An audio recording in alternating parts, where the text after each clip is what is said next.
Nous a rejoint également Naëm Bestanji. Bonsoir. Bonsoir. Vous êtes essayiste, auteur. Vous êtes l'auteur du Le linceul du féminisme, caresser l'islamisme dans le sens du voile. Parce qu'effectivement, nous reviendrons avec vous dans un instant, notamment sur la polémique autour du burkini. C'est effectivement tous les étés, on a ce sentiment-là. Et notamment en Corse. Et puis, sur cet article de Mediapart également. Nous allons l'aborder tout de suite avec Mona Jafarian aussi qui reste avec nous, cofondatrice du collectif Femmes Azadi. Je vous propose pour démarrer de revenir sur cet article de Mediapart. Alors il affirme que la France est le seul pays à interdire le port du voile ou tout autre signe religieux à ses athlètes lors des Jeux Olympiques. Voilà ce que dit Mediapart. Voit les JO l'hypocrisie française. La France est le seul pays à interdire le port du voile ou tout autre signe religieux à ses athlètes lors des Jeux Olympiques, nous dit cet article de Mediapart. Le site internet qui explique que des basketteuses portant le hijab, membres du collectif Basket pour toutes, rappellent que l'interdiction les empêche de jouer et de progresser tout le reste du temps. Et cette réaction d'Ercilia Soudet, je vous le rappelle, députée de la France Insoumise, qui affirme sur X, eh bien la France est un pays islamophobe. Voilà ce qu'elle nous dit, Ercilia Soudet. Alors, il y a eu bien évidemment énormément de réactions. Nous avons contacté la France Insoumise pour avoir une réaction, ce qui me semble tout à fait normal. C'est le pluralisme également, pour voir si effectivement cet état d'esprit, cette affirmation est partagée au sein de la France Insoumise. Toujours est-il, Naëm Bestanji, que l'on peut voir que cette députée met une cible aussi sur tous les Français, puisqu'elle justifie que la France est islamophobe. Alors déjà, il faut reprendre les choses du début. Je vais essayer de faire un résumé rapide en 1 minute. L'article de Mediapart concerne ce qu'on appelle le hijab. Le hijab, c'est quoi ? Le hijab, ce n'est pas un voile. C'est censé être un élément qui sépare quelque chose ou quelqu'un de la vue d'autrui. Ça peut être un paravent, une porte, un rideau, un bosquet, peu importe, à partir du moment où ça sépare. C'est un but de séparation. Séparer les femmes, qui sont considérés comme des objets sexuels tentateurs, c'est les séparer de la vue des hommes, parce que les hommes seraient des animaux incapables de se contrôler. En cachant l'objet de tentation qui est la femme, l'homme sera apaisé et donc la femme sera protégée en retour. Comme c'est un milieu patriarcal, ce n'est pas aux hommes d'apprendre à tempérer leurs ardeurs, c'est à la femme d'assumer la responsabilité de la gestion de la libido masculine. Ça, c'est important de le rappeler, effectivement. Voilà. Donc ce n'est pas un signe religieux d'abord, c'est d'abord un signe, voire raciste, puisqu'il est destiné à une partie de l'humanité et à l'inférioriser en raison de critères biologiques, en raison de leur sexe. Le fait de vouloir l'imposer comme ça, à travers la religion, c'est qu'on religiosifie un signe patriarcal. Théologiquement, ce n'est pas justifié. Par contre, sur le plan marketing et politique, c'est très efficace. Pour convaincre les récalcitrantes, c'est-à-dire de leur dire, si tu veux gagner ta place au paradis, voile-toi, sinon tu iras en enfer. Si tu veux être une bonne musulmane, voile-toi, sinon tu iras en enfer. Et en plus, ici-bas, si tu n'es pas voilé, si un jour tu te fais agresser, faudra assumer derrière, parce que tu es habillé de façon un peu trop légère. C'est ce que les islamistes appellent le libre choix. À partir de là, ils vont dire que c'est religieux. Donc la laïcité n'est pas concernée en premier. C'est d'abord le sexisme et le patriarcat, la lutte pour l'égalité des sexes. C'est ça qui est concerné en premier. Quand vous avez Mediapart qui positionne ça sur le plan religieux, ce sont des partisans du patriarcat. Parce que le patriarcat, on ne le défend pas, il ne s'excuse pas, le patriarcat se combat. Il ne s'aménage pas. Ça, c'est la première chose. Ensuite, le fait d'en faire un signe religieux, c'est là que la laïcité arrive. Elle arrive en appui.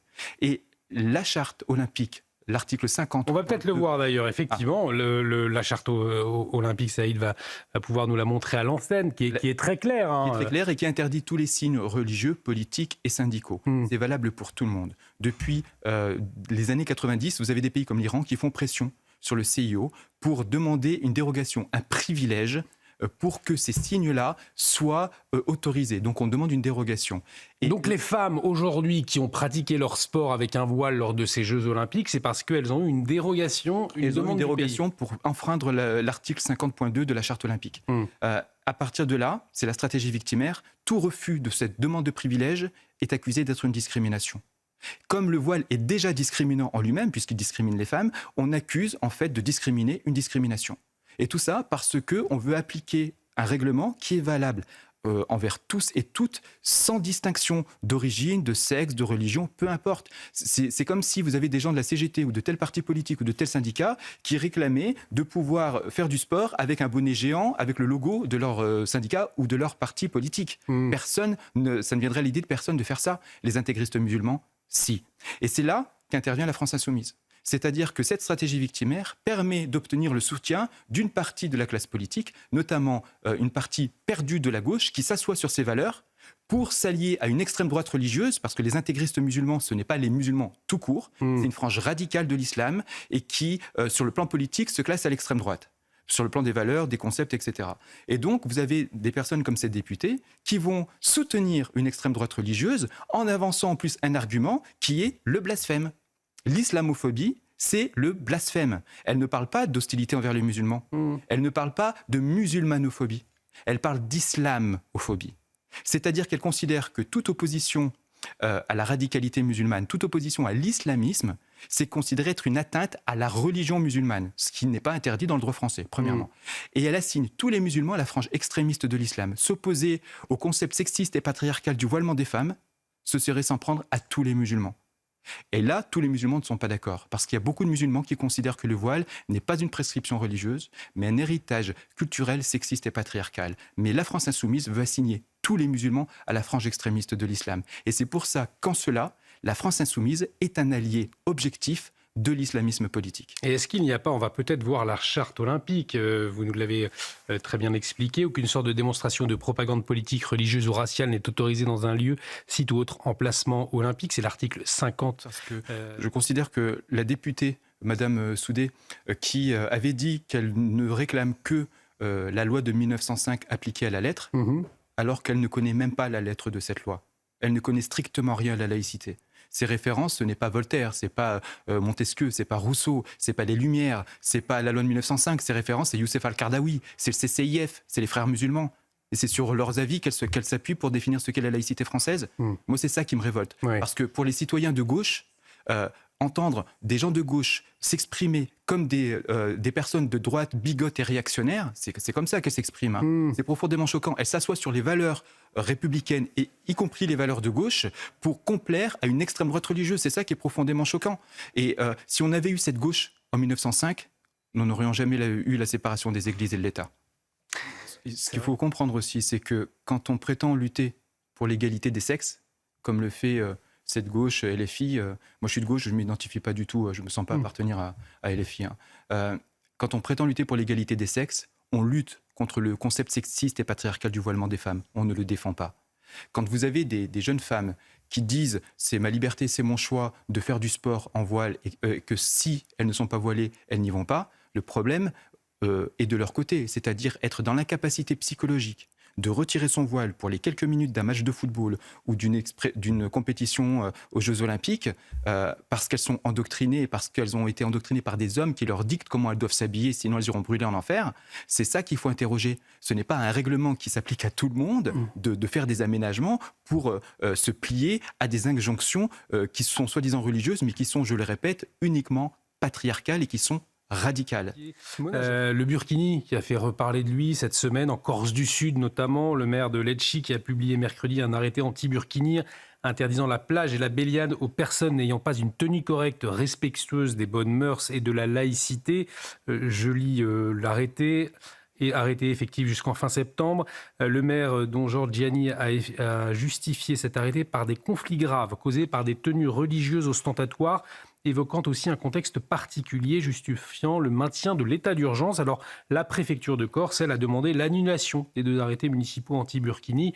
On va écouter ce qu'en posent justement les Corses qui étaient sur la plage de cette commune de Lecce, et puis on en parle ensuite. Chacun fait comme il le souhaite, comme il l'entend. En revanche, la tolérance, elle est pour les deux côtés. C'est quand même un endroit où les Français viennent en vacances. Ils n'ont peut-être pas envie d'avoir des gens qui portent des signes ostentatoires religieux, quelle que soit la religion. Il n'y a ni anti-musulman, ni anti-judaïque ou chrétien. C'est un État laïque. Je pense qu'il a raison de prendre cet arrêté. Moi, je n'ai pas envie de voir sur la plage des femmes habillées de cette façon. Alors aujourd'hui, Nahem Bestandji, les femmes ont le droit de se baigner en burkini sur la plage, puisque c'est un espace public, finalement, et il n'est pas concerné par la laïcité à la française. Néanmoins, qu'est-ce que cela révèle ? Est-ce qu'effectivement, il y a une faille sur cette question-là aujourd'hui en France ? Je ne sais pas s'il y a une faille sur le plan juridique, je ne pense pas. Sur le plan politique, oui. On ne peut pas tout régler à coup de loi, à coup d'arrêté, parce que là, on traite les conséquences. il faut penser aux causes. Alors déjà, le nombre de personnes qui se baignaient en burkini, apparemment, elles étaient 4. C'est pas une question de nombre qui pose problème, c'est le symbole que ça renvoie.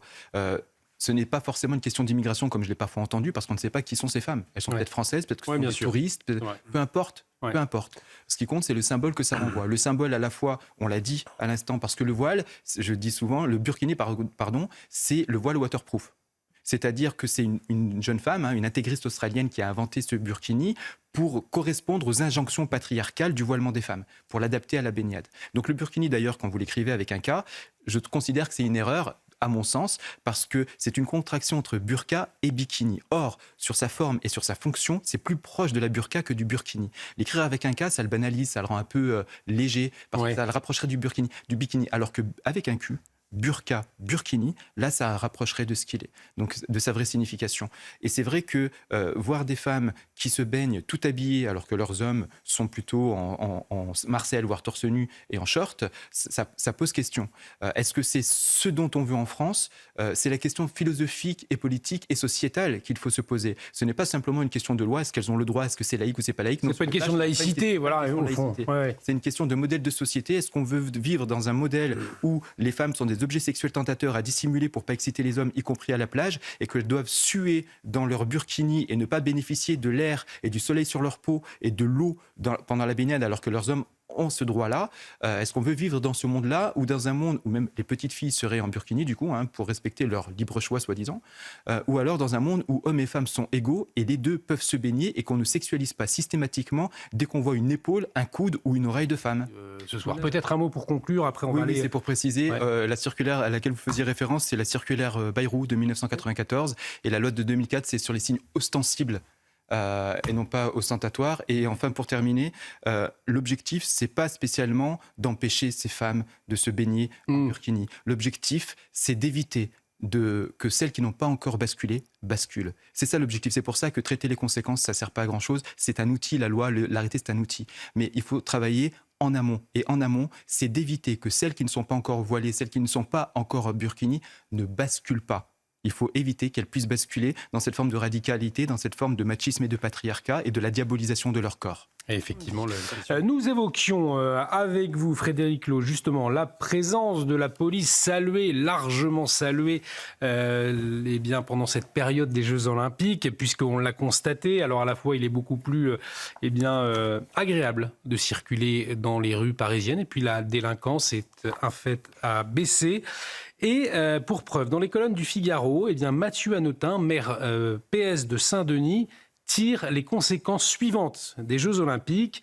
La présence de la police est efficace pour lutter contre l'insécurité. Alors vous me direz, c'est du bon sens, monsieur le commissaire, mais ce qui est étonnant, c'est qu'aujourd'hui, certains le rappellent et certains le constatent même. Comme si on avait oublié qu'effectivement, lorsque vous mettiez du bleu, il y avait moins de délinquance. C'est quand même étonnant. Si on décharge les policiers de beaucoup de tâches indues, nous sommes face à une procédure pénale qui est extrêmement complexe, avec des victimes qui sont frustrées parce que la forme l'emporte sur le fond. Alors que faire ? En amont, plus de policiers, plus de bleus sur la voie publique, c'est le principe de base de la dissuasion. Alors effectivement, là, on a une hyper-présence avec un maillage exceptionnel, mais c'est bien normal, il y a les Jeux Olympiques. 35 000 policiers, c'est probablement la plus grande manœuvre opérationnelle depuis que la police et même la gendarmerie, la maréchaussée existent. Et jusqu'à présent, c'est une réussite. Ça a été organisé, très bien organisé, depuis très longtemps. Et il faut reconnaître, il faut dire bravo, ça fait partie du savoir-faire. Médaille d'or pour la police française, pour le ministère de l'Intérieur, il n'y a rien à dire. Après, il y a le jour d'après. Alors c'est ça. +1. Qu'est-ce qui va se passer quand on n'aura pas 35 000 policiers à Paris, 18 000 militaires, etc., plus la sécurité privée? Oui, il y a des enseignements à tirer. Les enseignements, c'est que la philosophie d'action de la police doit être infléchie, doit changer. Il faut plus de monde sur la voie publique. À côté de la police d'intervention, on a vu la BAC face à un homme armé d'un couteau. On a besoin de cette police d'intervention, mais on a également besoin d'une police de terrain, qu'on appelle de proximité, qu'importe le nom, il ne faut pas idéologiser ça, qui soit au contact de la population, qui recueille les attentes de sécurité, qui soit au plus près du terrain, avec des policiers sectorisés, qui connaissent les gens, la population, qui connaissent le terrain, qui soient connus en retour, ça crée ce qu'on appelle un climat de confiance. Parce que la population, y compris dans les quartiers entre guillemets défavorisés, sensibles, la plupart des gens, j'ai pu le constater, quelles que soient leurs origines, ils veulent qu'une chose, ils veulent de la sécurité. Et donc là-dessus, tirons-en des conséquences. Il n'y a qu'une petite minorité, toujours la même, qui va s'indigner du fait qu'on ait beaucoup de policiers. On n'est pas dans une dictature. C'est très bien qu'il y ait beaucoup de policiers. Mais maintenant, il ne suffit pas qu'il y ait beaucoup de policiers. Que vont faire ces policiers ? Il faut un maillage optimisé, piloté, en fonction des statistiques de la délinquance, en lien avec la population. Une police également réactive, ou la police d'intervention, donc une police plus répressive, plus rapide, qui puisse contrer la délinquance, etc., cohabite davantage avec celle qui a été effacée, c'est-à-dire la police de terrain, la police qui occupe le terrain, parce que la première des dissuasions, c'est d'occuper le terrain, c'est d'être vu. Et quand on occupe le terrain, on empêche le passage à l'acte, on empêche la commission d'une infraction. Donc évidemment, moi je préfère qu'on empêche une infraction, un délit, plutôt que de faire des procédures longues, etc. Et donc c'est banal. Vous allez me dire c'est banal, mais pourquoi on ne l'a pas fait ? Mais on ne l'a pas fait, et il faut le faire. Et pourquoi on ne l'a pas fait ? Alors pourquoi on ne l'a pas fait ? Pose la question. Parce que l'organisation de la police est technocratisée, parce qu'il y a trop de tâches indues sur la police, parce que dès qu'on met en place un dispositif, le gouvernement suivant vient et fait autre chose et décide de tout renverser. Et ce mode un peu binaire où à chaque alternance, on renverse tout en disant c'est une erreur. Les Canadiens ont mis en place une police de terrain, une police de proximité. Ça a été mis en place en Grande-Bretagne et renforcé dans les années 80 avec Mme Thatcher, qui n'était pas une gauchiste bêlante. La police de New York a décidé d'occuper davantage le terrain également dans les années 80. Mais pour que ça marche, ces policiers de terrain visibles et accessibles, il faut qu'ils aient la garantie du respect de leur autorité lorsqu'ils sont pris à partie, lorsqu'ils sont outragés, lorsqu'il y a des violences contre eux. Le compte n'y est pas. Et il faut des peines, s'il le faut, notamment pour les multiréitérants, rapides, fermes et certaines. Si vous avez ça, vous rétablissez les deux piliers de la dissuasion. Plus de policiers, plus de peines fermes, vous faites baisser la délinquance. Et un mot magique, vous rétablissez la confiance. Vous voyez, là, on vit en confiance. Il y a plus de confiance. Eh bien, il faut continuer. Eh bien, exactement, Naëm Bestangy. Et il va y avoir justement une attente très forte aujourd'hui de la population, notamment de la population parisienne, puisqu'en 15 jours, ça a été un petit laboratoire. Plus de bleu pour dissuader. Et la justice aussi a marché fort pendant cette quinzaine. Donc, il va y avoir une attente très forte. Il y a une attente très forte. Alors, en tant qu'habitant à Paris, on le voit, les policiers sont très nombreux, ils sont souriants. On voit des policiers étrangers aussi. Qui on va voir avec les policiers français, les gendarmes qui parlent avec des policiers. J'étais encore tout à l'heure pas très loin du Club France, où des policiers discutaient avec des gens, avec des stands, ils donnaient des indications. Enfin bref, c'était surréaliste. Enfin surréaliste, c'était bien. Par contre, ce que je voudrais préciser, vous avez tout à fait raison sur cette répression, qu'il faut plus de bleu, forcément ça réduit la délinquance, mais il faut ne pas oublier l'autre volet qui est la prévention de la délinquance. C'est-à-dire qu'aussi plus de moyens, plus de subventions pour les associations qui sont sur le terrain, les éducateurs spécialisés, les animateurs socioculturels, eux qui participent à éviter que les jeunes basculent dans la délinquance pour éviter que les policiers aient à les arrêter ou à les verbaliser. C'est ça aussi, malheureusement, on ne parle pas suffisamment de ça, on parle que répression et quasiment jamais de prévention. Moi, j'ai travaillé dans l'animation socioculturelle dans les quartiers populaires, notamment à Grenoble. Et je travaillais notamment avec le centre de loisirs jeunes de la police, à l'époque où il y avait des policiers de proximité. Et là, ça a été à la fois du lien pour recueillir de l'information, mais aussi pour désamorcer des situations où des jeunes pouvaient basculer dans la délinquance parce qu'ils travaillaient aussi avec des éducateurs et des animateurs. Ça tend à reculer et on parle que de mettre plus de moyens dans la police. Et malheureusement, les associations de quartier, elles, financièrement, elles tirent la langue. Alors justement, dans un instant, mais on va justement, pour faire écho à notre discussion, voir ce reportage à Nantes où des policiers emmènent des jeunes de quartiers difficiles dans des centres de loisirs. Regardez. C'est un centre de loisirs un peu particulier puisque 3 fonctionnaires de police encadrent ici une quinzaine de jeunes des quartiers de Nantes.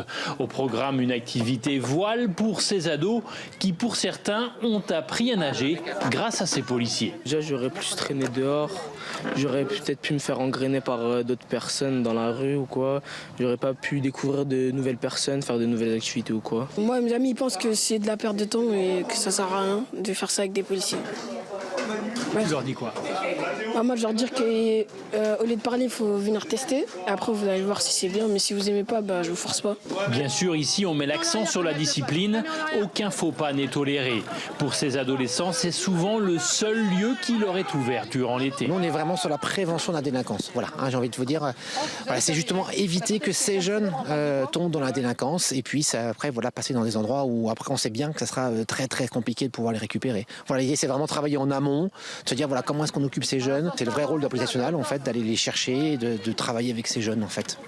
Il existe une trentaine de CLJ en France gérés par la police, ouverts toute l'année pour accueillir des adolescents des quartiers.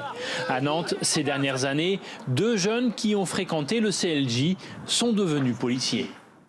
C'est le rôle de la police, de vos collègues, Frédéric Lhoz? Complètement. Non seulement c'est le rôle, mais je m'inquiète de l'état mental de ceux qui en doutent. La délinquance, avant de la constater, avant de la traiter, l'idéal, c'est de la prévenir. Donc, c'est de la prévenir. Donc, la prévenir, ça passe par le contact police-population, et les centres de loisirs jeunesse ont toute leur place.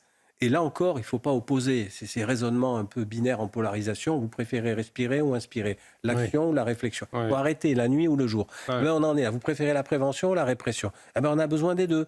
Regardez en matière de sécurité routière, lorsqu'on a mis de la répression, les radars, les permis à points, le nombre de morts a chuté. Ça n'empêche pas qu'on a continué à mener une politique de prévention, mais la répression fait partie également de la prévention. Alors les policiers, symboliquement, écoutez, moi je préside une association, j'ai aucun mérite, elle a été créée par un éducateur extraordinaire dans le Val d'Oise qui s'appelle Jeunes et Engagés, où on prend des jeunes essentiellement de banlieue et on leur fait jouer et reconstituer des procès pénaux pour prendre conscience ce que c'est que la justice, la responsabilité pénale et en même temps parfois des affaires pénales tragiques.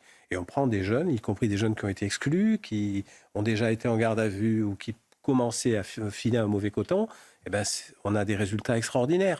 Mais bien entendu, il faut travailler sur tout le spectre qui va de la criminalité organisée à la répression, à beaucoup de choses à améliorer dans la police, le rapprochement police-population, mieux travailler avec les élus locaux et bien sûr la prévention juvénile. À commencer par l'échec scolaire, parce que la base de l'entrée dans la délinquance, c'est l'échec scolaire. Et puis il y a surtout une chose, on parle beaucoup de prévention de la délinquance. Le problème, c'est qu'elle est parfois dévalorisée pour plusieurs raisons.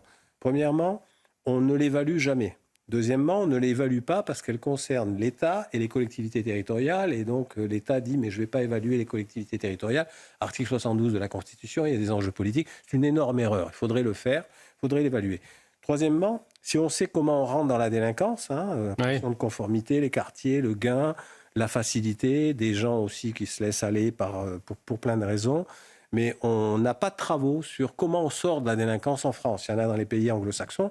Or, 90% des délinquants, d'ailleurs qu'ils soient, entre guillemets, musulmans, blancs, noirs, gris, tout ce qu'on veut, sortent de la délinquance. C'est plutôt une bonne nouvelle. Et il faudrait qu'on publie des études là-dessus, sur la sortie de la délinquance, parce que ça nous aiderait à mieux cibler la prévention de la délinquance. Et donc, il est important de l'évaluer. Oui, les policiers font un travail remarquable, les centres de loisirs jeunesse, mais c'est extraordinaire. Quand un gamin qui est tenté par aller travailler sur un point de deal, dont on rabâche, tu n'aimes pas la police, il ne faut pas aimer la police est raciste, la police est violente, etc. Ce qui n'empêche pas, s'il a affaire à des policiers très minoritaires déviants, de déposer plainte bien sûr. Mais ces gamins qui sont parfois éduqués dans cette haine de la police, parce qu'ils sont dans un écosystème extrêmement dangereux, qui peut les amener ou à devenir délinquants ou tout simplement à avoir la haine gratuite de la police, quand ils vont rencontrer un policier humainement, c'est-à-dire un homme, un père de famille ou quelqu'un comme eux qui leur parle, mais la parole du policier, parce qu'il est symboliquement porteur de quelque chose, l'application de la loi, mais c'est énorme. Moi-même, je l'ai vu. J'ai même des gens de quartiers très difficiles avec lesquels on avait parlé avec certains de mes policiers sur des actions de prévention de contact qui, à la fin, me regardaient en me disant « Est-ce qu'on peut rentrer dans la police ? C'est pas pour moi, c'est pour un copain. » Mais bien sûr que c'était pour lui. Et parce que il se passe quelque chose. Et c'est très important. Comme quand vous avez un prof un jour qui vous redonne confiance parce que vous êtes en train de décrocher, qui va vous parler humainement. bien évidemment, c'est très important. Mme Bestangy, c'est vrai qu'il y a plusieurs années, il y avait ce lien entre la police nationale et bien un quartier. Et vous le disiez, aujourd'hui, la police, elle ne rentre plus dans certains quartiers. Donc effectivement, ce lien ne se fait plus. Notamment lors des trafics notamment dans le contexte des trafics de drogue. Votre réaction, Mme Bestangy? Oui, c'est vrai. Et le reportage que vous avez montré illustre ce que j'avais dit justement. Mais exactement, c'est le pour ça que ça tombait bien. Le centre de loisirs jeunes de la police. Il ne faut pas oublier que ces policiers-là travaillent en lien avec des éducateurs spécialisés, avec des animateurs socioculturels. Ce n'est pas un centre qui est isolé, ce sont des policiers qui sont isolés et qui travaillent dans leur coin avec des jeunes du quartier. Ils travaillent tous en lien parce qu'il faut travailler en équipe pour justement pouvoir prévenir la délinquance. Et ce que vous disiez était vrai sur l'évaluation de la prévention, tout simplement parce que par définition, on ne peut pas évaluer quelque chose qui n'arrive pas. Tout simplement. On peut évaluer quand il y a des actes qui sont commis, donc le nombre de verbalisations, etc. Voilà. Mais quand les choses n'arrivent pas, parce qu'on a bien fait son travail, parce qu'il n'y a pas de personne qui est basculée dans la délinquance, ou on ne peut pas l'évaluer. Donc c'est ça tout le problème des associations et des éducateurs spécialisés, ne serait-ce que pour défendre leurs demandes de subvention. Et on ne peut pas quantifier, on ne peut pas. C'est la qualité. Ce n'est pas seulement une question de quantité. Et c'est vrai que quand les policiers arrivent à travailler avec les animateurs, avec les familles, etc., on arrive à désamorcer, vous en avez donné quelques exemples, et vous aussi, on arrive à désamorcer pas mal de problèmes. C'est pour ça que je le redis, effectivement, il faut plus de bleu aussi, mais il faut aussi plus de moyens pour les associations et plus de moyens pour le centre loisirs jeunes de la police. Je vous propose de partir au Royaume-Uni à présent. Vous le savez, secoué ces derniers jours par des violences dans plusieurs villes comme à Rotherham, lieu ces derniers jours d'une grande contestation contre la politique migratoire du gouvernement suite au drame de Southport. 3 filles, on le rappelle, tuées à coups de couteau, 3 enfants. Un centre d'hébergement a été vandalisé par des manifestants. Il y a eu aussi des manifestations dites antiracistes mercredi soir. Alors, comment la population, elle vit ce climat de violence? Notre envoyé spécial sur place, Thibaut Marcheteau, a rencontré des habitants. Le récit est signé Noémie Hardy. Dans les rues de Rotherham, l'ambiance paraît calme. Pourtant, de violents affrontements se sont produits le week-end dernier. Des centaines de manifestants anti-immigration ont attaqué un hôtel d'hébergement pour migrants. Ils ont brisé des vitres, déclenché un feu et crié des slogans virulents. La ville se voit partagée. Beaucoup condamnent cette utilisation de la violence. Ils disent que c'est une manifestation pacifique, mais quand on regarde ce qu'il s'est passé dans l'hôtel, ils ont tenté d'y mettre le feu, de chasser des personnes en dehors de la ville. Ça sonne un peu barbare. Je trouve que c'est irrespectueux, choquant et ça ne devrait pas arriver. Il n'y a aucune excuse pour ce qu'il s'est passé. Ce n'est pas bien, non ? Par peur de représailles, ceux qui ne sont pas de cet avis ne souhaitent pas s'exprimer face caméra ou uniquement s'ils sont floutés. Je trouve qu'il y a trop de migrants qui viennent dans notre pays. C'est pas que je ne veux pas qu'ils viennent, mais si cela continue, c'est nous qui serons en minorité. Le roi, qui ne s'était pas encore exprimé, a dénoncé ce vendredi les violences d'un petit nombre. Il appelle au respect et à la compréhension mutuelle. Alors effectivement, aujourd'hui, il y a un retour au calme, visiblement, au Royaume-Uni. Et pourquoi ? Eh bien parce que la justice, elle a été très ferme vis-à-vis des émeutiers. C'est ce que nous explique Olivier Weber, notre envoyé spécial, notre correspondant plus précisément à Londres. On l'écoute et puis on en parle ensuite. La police reste en état d'alerte pour tenter d'empêcher toute explosion de violence anti-migrants ce week-end, avec une surveillance particulière des stades de foot, la reprise du championnat de football de D2 et selon la police, des liens étroits entre les groupuscules d'ultra-droite et certains groupes de hooligans. Alors le Premier ministre Keir Starmer prône la fermeté absolue et surtout pas de complaisance. Le gouvernement compte aussi sur la justice pour ramener l'ordre avec des peines de prison qui tombent en série ces dernières 48 heures, de 2 à 3 ans pour toute personne ayant participé aux troubles, mais également des condamnations pour de la haine en ligne. La plus sévère, un homme qui avait publié sur Twitter des appels à brûler des hôtels pour migrants et à attaquer des cabinets d'avocats, eh bien, vient d'écoper de 3 ans de prison ferme. C'est une justice expéditive et implacable qui s'abat sur les émeutiers. Naëm Bestanji, c'est vrai qu'au cours des dernières décennies, le Royaume-Uni a connu une immigration de masse qui a peu d'équivalent parmi les grands pays démocratiques occidentaux. Finalement, jamais la population britannique n'a été consultée. Est-ce que, sur ce choix, est-ce que là aussi, ces émeutes, elles n'étaient pas prévisibles selon vous? Alors, elles n'étaient pas prévisibles seulement sur cet aspect-là.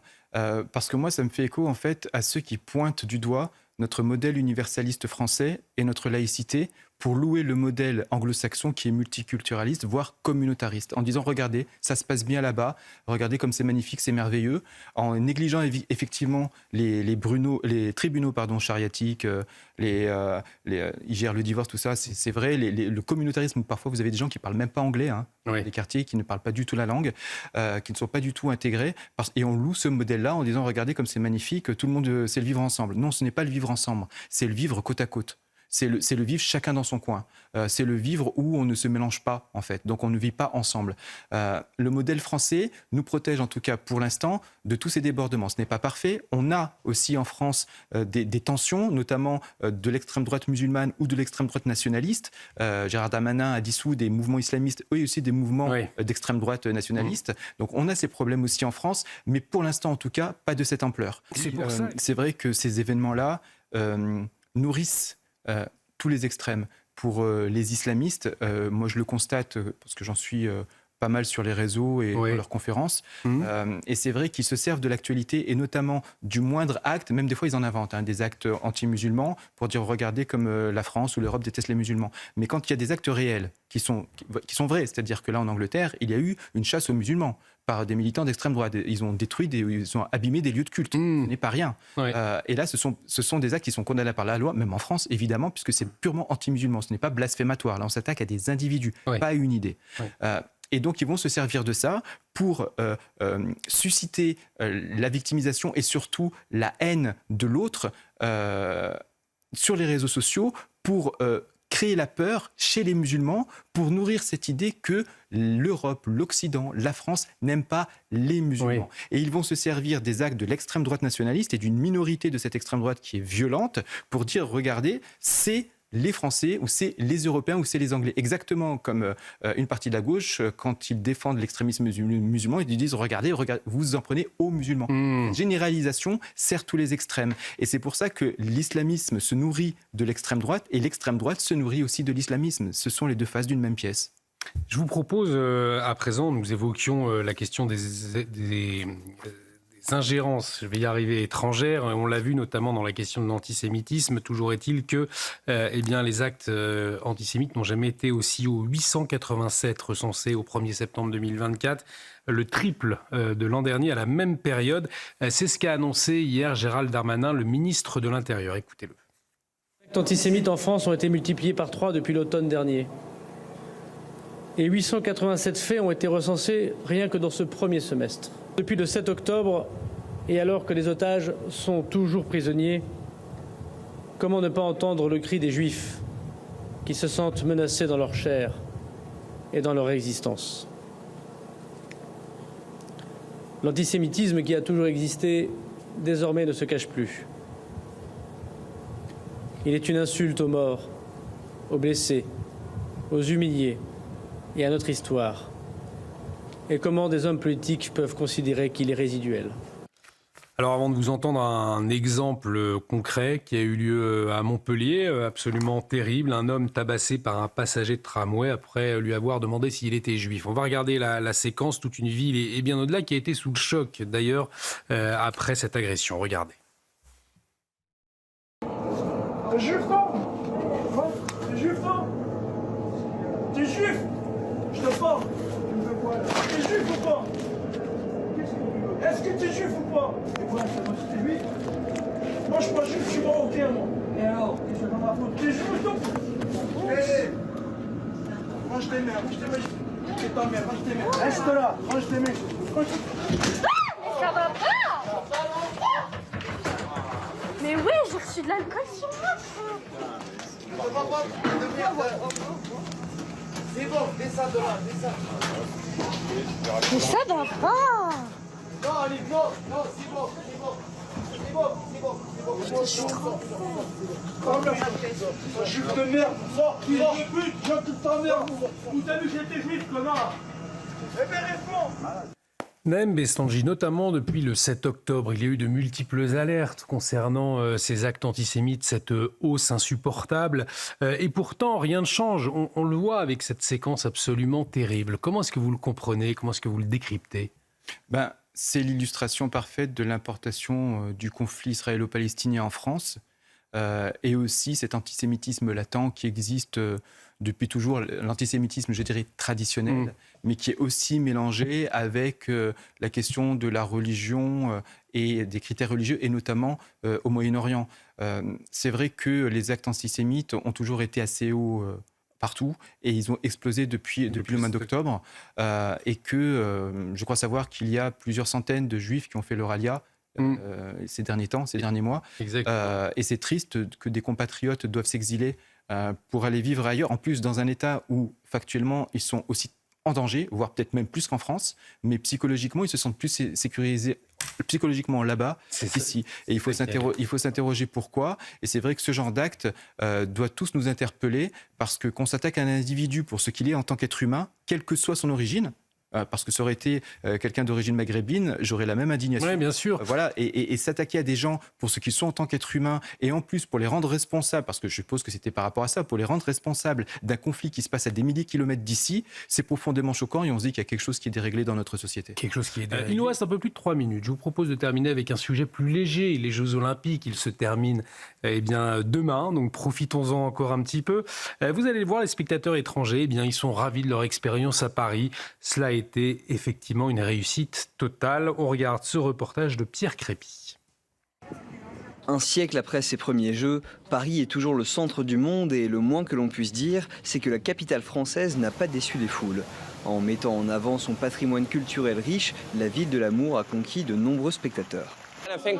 Je pense que Paris a réussi à marier la tradition et la modernité. C'est vraiment génial. Je pense qu'ils ont fait du bon travail. Avec un dispositif sécuritaire bien organisé et des compétitions qui se déroulent dans la bonne humeur, la foule n'a pas tardé à envahir les rues.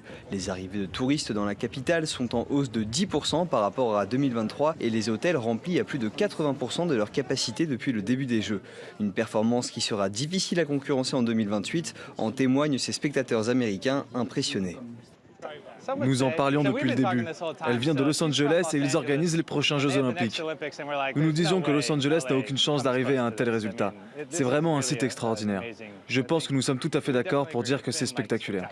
En attendant les Jeux paralympiques qui débuteront le 28 août prochain, la ville lumière fermera le rideau ce dimanche avec le sentiment de la mission largement accomplie. Alors nous avons parlé de cette fameuse parenthèse enchantée, des conséquences éventuelles. Nous aurons l'occasion d'en reparler dans les jours qui viennent, bien évidemment, de la question politique aussi. Et maintenant, puisque c'est vrai qu'on l'a presque oublié, mais la situation politique reste floue aujourd'hui en France.